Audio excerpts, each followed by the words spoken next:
Welcome back to my channel Gurukul. If you are watching my video for the first time, then please subscribe my channel and click the bell icon for all notifications. Today we are going to start with part 3 of exercise 18.1. Question number 18 पे आ गए हैं. If sin 3x equals to 1, find the values of these. है ना, sin 3x equals to 1. sin 3x की कौन C angle पे तुम्हारा value 1 आता है? That is sin 90. Correct, that is sin 90. Therefore sin 3x equal to sin 90. Therefore 3x equal to 90 और x equal to 30 degrees. Correct, x equals to 30 degrees. तो हम लोग अब एक एक करके सॉल्व करते हैं. ठीक है, पहले साइन एक्स पूछा गया, मैंने साइन 30 डिग्री पूछा गया है, दैट इज 1/2 है ना, 1/2. पार्ट नंबर 2 में पूछा गया cos 2x माने cos 60 पूछा गया तुम लोग से, दैट इज ऑल्सो 1/2, तो ये भी 1/2 हो गया. और tan square x minus sex square x, ये तो 1 ही होगा हमेशा, क्योंकि आइडेंटिटी था ना तुम लोग का, याद है. tan -1 होगा, आई मीन -1 होगा. tan square x plus 1 equal to sec square x, याद है.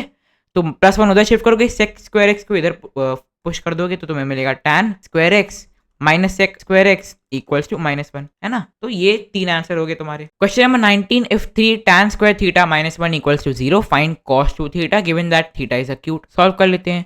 3 tan square theta -1 equal to 0, तो -1 को आप उस साइड पुश कर दो तो हो जाएगा तुम्हारा 3 tan square theta equals to 1, right. 3 को आप उस साइड भेजोगे तो हो जाएगा tan square theta equals to 1/3, और दोनों साइड रूट ले लोगे तो तुमको मिलेगा tan theta equals to 1/√3. Correct. अब ये कब होता है? जब tan की एंगल होती है 60 डिग्रीज, tan की एंगल होती है 30 डिग्रीज, राइट. तो अब दोनों को इक्वेट कर दो, tan theta equal to tan 30 and hence theta equal to 30 degrees. ये हो गया सॉल्व, है ना. अब cos 2 थीटा में फाइंड करनी है, right.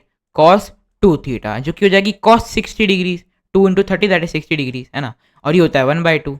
This is the answer. Question number 20 दिया गया है. If sin x plus cos y is equals to 1, x is 30 and y is acute angle, find the value of y. ये सवाल थोड़ा पेचीदा बनाने का कोशिश किया गया है, लेकिन बहुत ही बुरी तरीके से लोग फेल कर गए इसको मुश्किल बनाने में. देखो, sin x plus cos y equals to 1 दिया है, x की वैल्यू 30 दे दी गई है, तो sin 30 plus cos y equals to 1 दे दिया गया तुम्हें सवाल में, है ना. तो sin 30 की वैल्यू हो जाएगी 1/2 plus cos y equals to 1, right. अब इस 1/2 को उस साइड पुश कर दोगे, राइट हैंड साइड, तो तुम्हें मिलेगा cos y equals to 1 - 1/2. Therefore cos y is equals to 1/2. और ये कब होता है? जब cos की एंगल होती है 60 degrees, right. Therefore cos y equals to cos 60 and hence y is equal to 60 degrees. So y की वैल्यू तुम्हें मिल गई, है ना, 60 degrees. This is the answer. Question number 21. If sin a plus b is √3/2 and that is also cos a minus b, we have to find the values of a and b. ये थोड़ा सा अच्छा सवाल लगा मेरे को, better than question number 20 and 19. Basically sin a plus b equals to √3/2 दिया गया है और cos a minus b हमें √3/2 दिया गया है. सॉल्व कर लेते हैं. cos a plus b sin a plus b √3/2 है और √3/2 साइन की 60 डिग्री पे होता है, राइट. और √3/2 cos के 30 डिग्री पे होता है. Therefore sin a plus b equals to sin 60 and cos a minus b equals to cos 30, right. Therefore a plus b equal to 60 degrees and a minus b equal to 30 degrees, right. अब इसको solve कर लेना है हमने, correct. ये है part 1, ये है पार्ट 2. तो आ जाओ.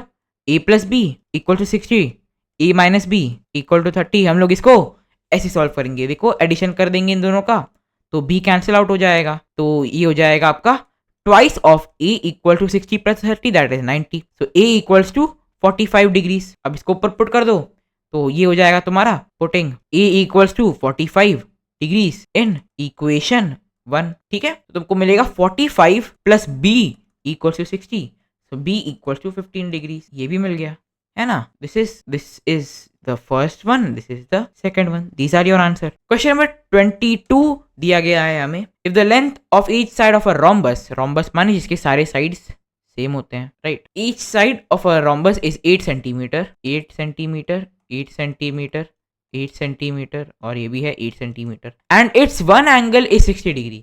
एक एंगल इसका 60 डिग्री है, मान लो ये वाला 60 डिग्री है, इसका ऑपोजिट भी सेम ही होगा obviously, opposite angles are equal, right. Then find the length of the diagonal of the rhombus. दोनों डायगोनल का हमें लेंथ पूछा गया है, ठीक है. तुम्हें ये मालूम होगा, ये प्रॉपर्टी शायद तुम्हें मालूम हो अगर तुमने रेक्टिलिनियर फिगर वाला चैप्टर पढ़ा है तो बढ़िया है, अगर नहीं पढ़ा है तो कोई बात नहीं, अभी के लिए इसको मान के चलो कि ये ट्रू है, एक्चुअली ट्रू ही होता है, ठीक है ना. तो ये फैक्ट है actually. Basically the fact says that the diagonals of a rhombus perpendicularly bisect each other. इसका मतलब तुम्हें मालूम होगा, perpendicularly माने 90 डिग्री पे काटते हैं और bisect each other माने एक दूसरे को इक्वल लेंथ में डिवाइड कर देते हैं. समझ में आया? ठीक है. दैट डज नॉट मीन कि दोनों डायगोनल का लेंथ भी सेम होगा, ऑब्वियसली नहीं. ये इस कहने का मतलब नहीं है. दोनों का जो लेंथ होता है डायगोनल्स का वो डिफरेंट होता है. But this is the key thing, perpendicularly bisect each other. तो अब एक प्रॉपर ढंग का सुंदर सा डायग्राम बनाते हैं एक रोम्बस का. ठीक है. उसके बाद हम लोग इसको सॉल्व करेंगे. अब ये पैरेललोग्राम जैसा दिख रहा होगा, प्लीज डोंट माइंड दिस. ठीक है. ये 60 डिग्री, ये 60 डिग्री, और ये है एक डायगोनल, ये है दूसरा diagonal. Okay. This is 90 degree. अब देखो ये जो है this entire thing, this is a right angle triangle. Correct. This is a right angle triangle, this is a right angle triangle. तो we should start solving it now. Right. ये है 8 centimetre और ये है 8 सेंटीमीटर. ओके. अब देखो rhombus का एक सेकंड प्रॉपर्टी क्या कहता है कि the diagonals of a rhombus equally bisect नहीं होता है कुछ, bisect the angles they pass through. कहने का क्या मतलब है? मान लो ये एक रोम्बस है, मैं अभी तो ऐसा बनाया हूँ, स्क्वायर जैसा दिख रहा है, बट अभी समझ लो कहने का क्या मतलब है मेरा, कि मान लो ये टोटल एंगल है x, तो ये जो डायगोनल है ना ये इसको इक्वल भाग में काटेगा. ये हो जाएगा x/2, ये भी हो जाएगा x/2. समझ में आया? ये कहना चाहता हूं मैं. इसको तुम आसानी से प्रूव कर सकते हैं कॉन्ग्रुएंसी का यूज करके, बट ये चीज मैं यहाँ नहीं करवाऊंगा. ये तुम लोग का होमवर्क है, तुम लोग करोगे घर में अपना बैठ के. अब ये एंगल जो था, ये एंगल जो था, that was 60 degrees. Right. So this will be 30 degrees and this will be 30 degrees. Obviously correct. Equally divide हो जाएगा. मैं इसको थोड़ा सा ढंग से लिख दे रहा हूँ, छोटा करके बड़ा करके लिख रहा हूँ. आई मीन ये हो जाएगा 60 डिग्रीज. ठीक है. अब ये इक्वली डिवाइड होगा, तो this will be 30 degrees and this will be 30 degree. Okay. ये इक्वली डिवाइड हो जाएंगे because of the diagonal passing between them. अब ये 90 डिग्री है, ये 30 डिग्री है. इसको तुम आराम से निकाल सकते हो, है ना. कोई रॉकेट साइंस तो इसमें अब है नहीं. ठीक है. चलो अब इसको सॉल्व करते हैं. देखो हमें इस वाले ट्राइंगल का पहले बात करना है, इस वाले राइट एंगल ट्राइंगल का बात करना है हमें. कुछ इस तरीके का होगा. राइट. ये 90 degrees, this is 8 centimetre and this is 30 degrees. Right. अब इसको सॉल्व करके 300 लग रहा है. यहाँ से मैं इसको थोड़ा सा और बड़ा लिख दे रहा हूँ. ये है 30 डिग्रीज. ठीक है. अब इसको सॉल्व करना स्टार्ट करते हैं. अब ऐसे टाइप के सवालों को कैसे सॉल्व करेंगे जिसमें तुम्हें एक साइड दिया है और एक एंगल दिया है फॉर राइट एंगल ट्राइंगल. अब इसको कैसे सॉल्व करेंगे हम लोग, ये हम लोग ध्यान से समझना होगा तुम लोग को. ठीक है ना. सबसे पहला काम क्या करेंगे हम लोग, देखो let us find tan of this angle which is given to us, that is tan 30. इस एंगल के रिस्पेक्ट में ये है perpendicular, this is the base. Right. Correct. यहाँ पे tan 30 क्या होगा, tan 30 is perpendicular by base, है ना. That is 1/√3. Correct. tan 30 is 1/√3, isn't it? So यहाँ पे क्या होगा, perpendicular by base is equal to 1/√3. ये रेशियो तुमको मिल गया, है ना. सो अब क्रॉस मल्टीप्लाई करोगे तो तुमको मिलेगा √3 times of perpendicular is equal to base, और perpendicular is base by root. ऐसे तुम लिख सकते हो, you can write it like this. ठीक है ना. तो अब हम लोग क्या करेंगे, हम लोग परपेंडिकुलर और बेस का लेंथ निकालने का कोशिश करेंगे. ठीक है. परपेंडिकुलर और बेस का हम लोग लेंथ निकालने का कोशिश करेंगे. कैसे करेंगे देखना ध्यान से. देखना मैं एक नया राइट एंगल ट्राइंगल बना रहा हूँ, इसी को वापस से बना रहा हूँ. ये 8 सेंटीमीटर, ये है 30 डिग्रीज. देखो base was √3 times of perpendicular. Right. तो बेस की जगह मैं √3 परपेंडिकुलर लिख दूंगा तो किसी को प्रॉब्लम नहीं होगा. करेक्ट. अब यहाँ पे मैं पाइथागोरस थ्योरम यूज कर लेता हूँ. सो √3 परपेंडिकुलर इसका स्क्वायर प्लस परपेंडिकुलर का स्क्वायर का अंडर रूट इज 8 सेंटीमीटर, है ना. हाइपोटेन्यूज था 8 सेंटीमीटर. इसको बस सॉल्व कर देना है अब, है ना. √3 परपेंडिकुलर का square that is 3p square plus p square का under root that is 4p square का under root equals to 8. Solve कर लो इसको ये अंडर रूट में जाए, ये अंडर रूट में ऑलरेडी है, तो ये क्या हो जाएगा 4p square that is 2p. Correct. That is 8 centimetre. Therefore p is 4 centimetre. Correct. p is 4 centimetre. अब ध्यान से देखना, ये आ गया 4. Base was √3 times of perpendicular, this will B 4√3 centimetre. But this is not the answer. 4 centimetre और 4√3 answer नहीं है. क्यों? क्योंकि this is half of the diagonal, half of diagonal 1 and this is also half of diagonal 2. तो अगर हम लोग को फुल डायगोनल का लेंथ चाहिए तो हम लोग को मल्टीप्लाई बाय 2 करना पड़ेगा. समझ में आया. Therefore the diagonal lengths are 2 into 4 centimeter and 2 into 4√3 centimeter. That is basically 8 centimeter and 8√3 centimeter. ठीक है ना. This is the answer. इस तरीके से सॉल्व करना है. जिन लोगों को नहीं समझ में आया टेंशन मतलब फिर से समझा रहा हूं मैं. ये सब टाइप के सवाल आने की चांसेस ज्यादा होते हैं. ये सब हार्ड सवालों में इंक्लूड होते हैं तुम लोग के लेवल पे. ठीक है ना. पहले हम लोग को दो प्रॉपर्टी रेक्टिलिनियर फिगर्स की यूज करनी थी for a rhombus, that is diagonals of a rhombus perpendicularly bisect each other, ठीक है, इसका मतलब तुम लोग को मालूम है। And the diagonals of a rhombus bisect the angles they pass through, ये एंगल्स नहीं है, ये एंगल्स है, ठीक है, दे पास थ्रू। तो अगर 60 डिग्री से वो डायगोनल पास करेगा तो उसको दो भाग में तोड़ देगा, that is 30 degree and 30 degree itself, ठीक है ना। तो तुमको एक राइट एंगल ट्राइंगल क्रिएट होता हुआ दिख जाएगा यहाँ पे, that will comprise of half of the two diagonals and one side of the rhombus as its hypotenuse, correct. और the angle between the hypotenuse and one side of the triangle is 30 degree, that is also given to you basically, है ना। तो अब उसका हम लोग को use करना है, थोड़ा सा ट्रिग्नोमेट्री यूज करना है हम लोग को to find the relation between perpendicular and base, और फिर हम लोग उसको पाइथागोरस थ्योरम में चढ़वा के हम लोग परपेंडिकुलर का लेंथ निकाल देंगे या बेस का लेंथ निकाल देंगे, और उसका यूज करके हम लोग दूसरे साइड का लेंथ हम लोग निकलवा लेंगे। तो ऐसे हम लोग को परपेंडिकुलर और बेस दोनों का वैल्यू मिल जाएगा। अब यहाँ ध्यान क्या रखना है कि परपेंडिकुलर और बेस दोनों आधे हैं डायगोनल के, ठीक है ना, तो तुमको इसको मल्टीप्लाई बाय 2 करके रिपोर्ट करना होगा, ठीक है। This is it, this is the answer. Question number 23, in the right angle triangle ABC, एक राइट एंगल ट्राइंगल है हम लोग का एबीसी, ठीक है ना, ए बी सी, ओके नहीं सी 90 डिग्री है तो सी को हम लोग को यहाँ पे लेना पड़ेगा, no issue. A B C, दिया गया कि बी एंगल जो है वो 60 डिग्री है, ठीक है, और सी एंगल जो है वो 90 डिग्री है।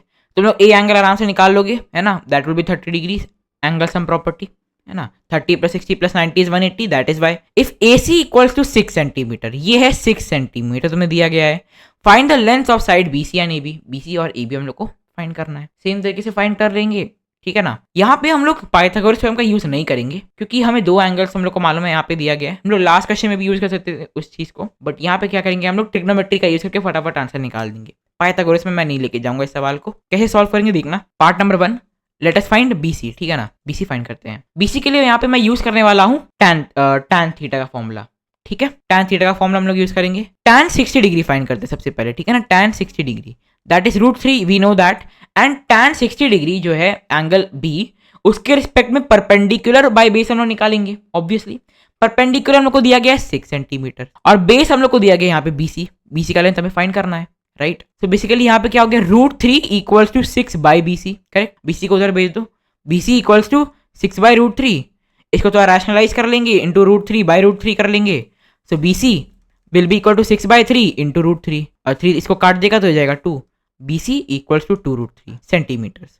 आप 6 बाई √3 लिख सकते थे, आपके ऊपर है, मार्क्स कटने नहीं चाहिए उसमें क्योंकि that is not wrong, but you know rationalised manner ज़्यादा अच्छा लगता है देखने में, दैट इज वाई मैंने कर दिया ऐसे 2√3 सेंटीमीटर, बीसी 2√3 है यहाँ पे, ठीक है। अब ए भी आप पाइथागोरस से निकालना चाहो जरूर निकाल सकते हो, बट मैं उधर नहीं जाऊंगा, नीड नहीं है। ए भी निकालते हैं, ए भी हम लोग निकालेंगे साइन थीटा के फॉर्मूला से, ठीक है ना, साइन 60 का यूज करेंगे हम लोग, okay. Sine 60 degree is √3/2 and 60 degree के रिस्पेक्ट में परपेंडिकुलर बाय हाइपोटेन्यूज करना होगा, that is 6 by A B, that's it. Solve करते हैं अब इसको, ये हो जाएगा √3/2 equal to 6 by A B, A B ऊपर चला आएगा, so this will be 12 by √3, correct, 12 by √3, so A B will be equal to 12 by 3√3, यही रैशनलाइजेशन किया है मैंने, हो जाएगा A B equal to 4√3 centimetre, 4√3 centimetre obviously, ठीक है ना। This is the answer. Question number 24, अब ये सब थोड़े हार्ड लेवल के सवाल हैं, ये सब अच्छे लेवल के सवाल है, इन सब टाइप के क्वेश्चंस को समझने की कोशिश करो सबसे पहले, ठीक है ना, पेन डाउन करो अपना,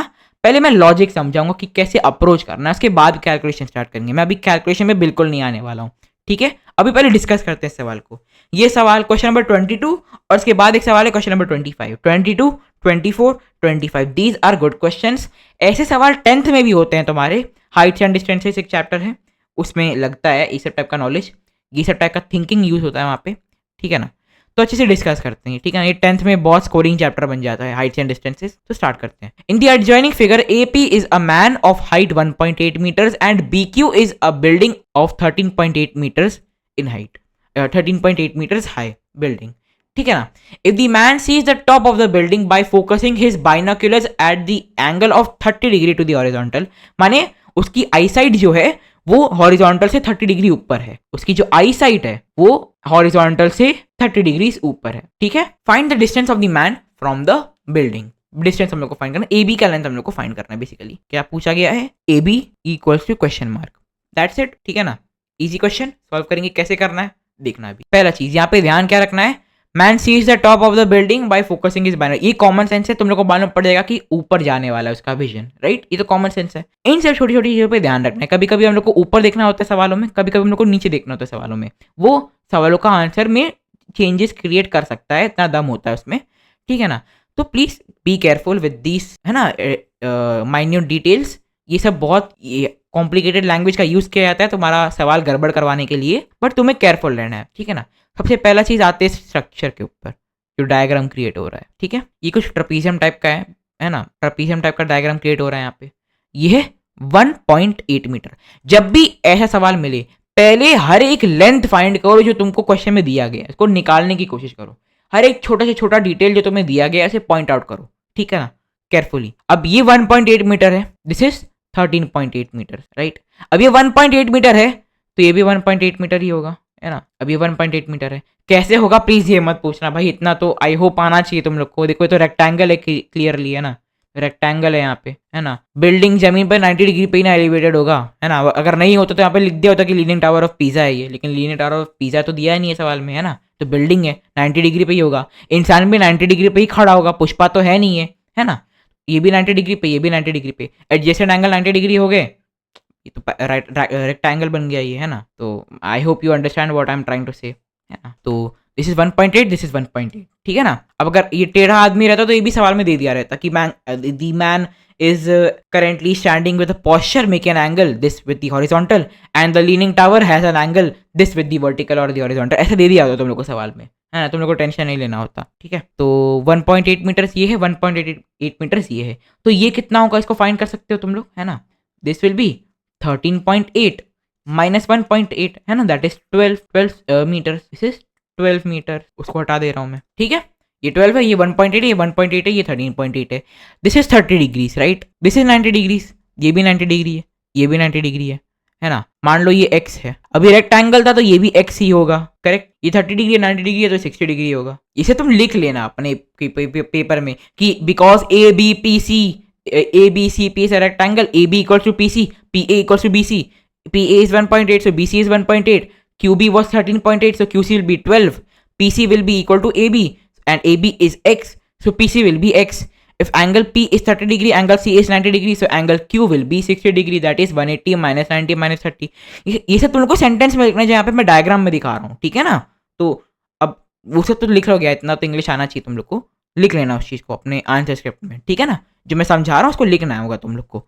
ये x है, ये x है, ये 12 है, ये 30 है, 60 है, 90 है। अब हम लोग इसको सॉल्व करना स्टार्ट करेंगे, ठीक है? आई होप यहां तक जो मैंने समझाया है वो क्लियर है, ठीक है? This is the main diagram, okay? I hope ये क्लियर होगा। स्टार्ट करते हैं इसको सॉल्व करना, ठीक है ना? Let us consider the triangle, let us consider the triangle QPC, ठीक है? Angle P equals to 30 degrees, angle Q equals to 60 degrees, angle sum property, angle C equals to 90 degrees, है ना? PC equals to x assumed and QC equals to 12 meters, that is 13.8 minus 1.8, ठीक है? ये सारी values हम लोग के पास हैं।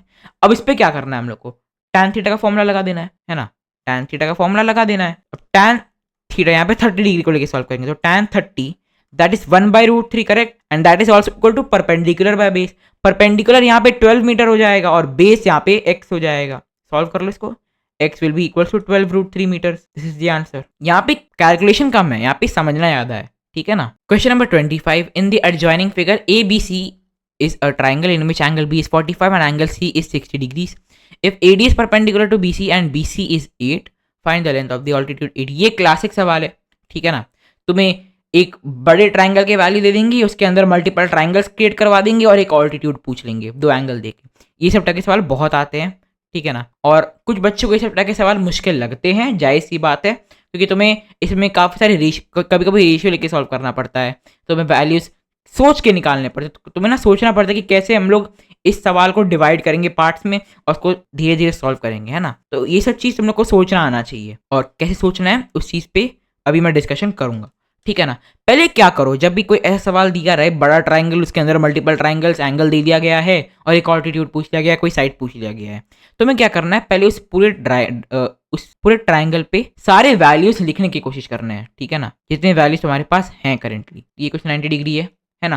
This is 45 degrees, this is 60 degrees, correct. दिया गया BC is 8 metres, 8 metres, okay. अब यहाँ पे इस वाले एंगल को तुम लोग निकाल सकते हो, ये 90 है, 45 है, तो ये 45 होगा, ये 60 है, ये 90 है, तो ये 30 होगा। देखो ये दोनों एंगल बराबर हैं, तो ये दोनों साइड भी बराबर होंगे, correct.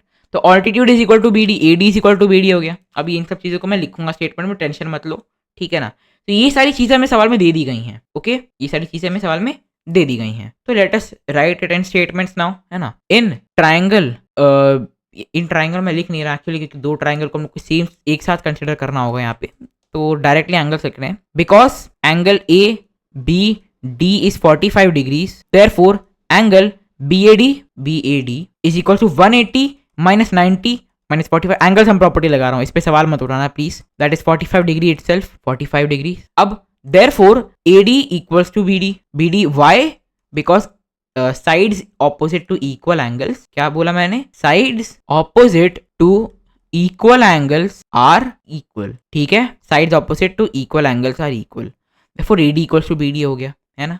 Late ED equals to x, assume कर लो, क्योंकि AD ही निकालना है हमें, तो ये x है, ये भी x हो जाएगा उसी हिसाब से, करेक्ट, ठीक है, बढ़िया है। अब ये हो गया, ये हो गया, राइट। अब ये चीज़ हम लोग तुम्हारा DAC वाले ट्राइंगल में भी कर लेते हैं। Now because angle ADC, I mean ACD equal to 60 degree, therefore angle DAC equal to 180 minus 90 minus 60, that is 30 degrees. Angle sum property again, this is 30 degrees, ठीक है। अब जो चीज मैंने यहाँ पे लिखा था ऑलरेडी यहाँ पे मैंने स्टेटमेंट्स में भी एक्सप्लेन कर दिया है, ठीक है। अब इसमें कोई कंफ्यूजन नहीं होना चाहिए, होपफुली, राइट। तो अब हम लोग यहाँ पे सॉल्विंग करेंगे, ठीक है। इस डायग्राम को मैं थोड़ा सा अपडेट कर दे रहा हूँ, ये है x, ये है x। अब हम लोग को यहाँ पे क्या करना है, एक चीज हम लोग की साइट में भी हिडन है क्लियरली, जिसको हम लोग को यूज करना होगा डिटेल को, कि ये x है, ये x है, this is entirely 8, so what will be this will be 8 minus x, correct है ना, because BD is x and BC is 8, therefore DC will be 8 minus x meters, correct. तो वो चीज मैंने यहाँ पे लिख दिया है। अब यहाँ पे ट्रिग्नोमेट्री बैठाएंगे हम लोग चुपचाप, ठीक है ना। पहले हम लोग फाइंड करेंगे tan 60, ठीक है, tan 60 इज √3 और tan 60 is perpendicular by base, perpendicular यहाँ पे x हो जाएगा, बेस यहाँ पे 8 माइनस x हो जाएगा, दैट्स इट। अब सॉल्व करो इसको, ठीक है, अब इसको सॉल्व करो। 8 माइनस x को हम लोग उधर पुश कर देंगे, हो जाएगा √3 times of 8 minus x, that is x, है ना। इसको खोल दो, हो जाएगा 8 √3 minus √3x equals to x, हो जाएगा 8 √3 equals to x plus √3x, है ना। तो 8 √3 equals to x common 1 plus √3, right. अब इसको थोड़ा सा इधर ले आओ, ये हो जाएगा 8 √3 by 1 plus √3 equals to x, है ना। अब इसको रैशनलाइज करना चाहो वो कर लो, कर ही लेते हैं इनफैक्ट। ये हो जाएगा 1 प्लस √3 इंटू 1 माइनस √3, में हो जाएगा 8 √3 इंटू 1 माइनस √3, ठीक है, equals to x। Again solve कर लेते हैं इसको, 1 प्लस √3 1 माइनस √3 हो जाएगा 1 का स्क्वायर माइनस √3 का स्क्वायर, दैट इज 1 माइनस 3, है ना। 8 √3 ये हो जाएगा 1 माइनस √3। रैशनलाइज किया है मैंने, 1 का स्क्वायर माइनस √3 का स्क्वायर, वही चीज मैंने किया, उसमें और कुछ मैंने नहीं किया है, ठीक है ना।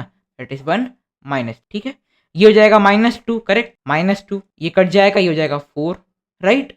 अब ये माइनस को मैं इस वाले के अंदर भेज दूंगा, तो ये हो जाएगा तुम्हारा 4 √3 into √3 minus 1, correct, in meters. अब इसको मैं और खोल सकता हूँ और एक्सपैंड कर सकता हूँ, इसको कैसे करेंगे देख लेना, अभी इसको करके दिखाता हूँ। इस पूरी चीज को मैं ऊपर ले आ रहा हूँ, हाँ। तो ये हो जाएगा 4 √3 इंटू √3 माइनस 4 √3, ये हो जाएगा 4 into 3 minus 4 √3, this is 12 minus 4 meters, ठीक है ना। So the answer is 12 minus 4 √3 meter. अब टेंशन मतलब अभी मैंने समझाया नहीं है पूरी तरीके से, इसको भी मैं वापस समझा रहा हूँ, ठीक है ना। पहले क्या किया, पूरे ट्राइंगल को उठाया, यहाँ पे पटका, उसके बाद जितने वैल्यूज हमें दिए थे उन सबको डायग्राम के ऊपर लिखने का कोशिश किया। BC दिया था 8 मीटर, उसको लिखा। एंगल एक 45 दिया था तो हमने दूसरा 45 भी निकाल लिया, ठीक है। एक एंगल 60 दिया था तो हमने दूसरा 30 डिग्री निकाल लिया। दो एंगल 45 डिग्री थे एक राइट एंगल ट्राइंगल के अंदर, इसका मतलब वो आइसोसेलेस राइट एंगल ट्राइंगल था, इसका मतलब BD AD बराबर हो गए, BD AD बराबर हो गए। AD ही निकालना था तो AD को मैंने x मान लिया, AD को x मान लिया तो BD भी x बन गया, BD x बन गया, BC 8 था तो DC 8 माइनस x बन गया, करेक्ट। DC 8 माइनस x बन गया, AD x बन गया। 60 डिग्री जो एंगल दिया गया है उसके रिस्पेक्ट में AD is the perpendicular, DC is the base. Perpendicular की वैल्यू x होगी, बेस की वैल्यू 8 माइनस x होगी, तो tan 60 is √3 and that is equal to x by 8 minus x। अब उसको हम लोगों ने सॉल्व किया है, अभी अरिथमेटिक का हिस्सा है, ठीक है ना। मैं इसको आप लोग के ऊपर ही छोड़ना रिकमेंड करूंगा, ठीक है, that's it, this is the answer. And with this, we come to the end of exercise 18.1. Thanks for watching.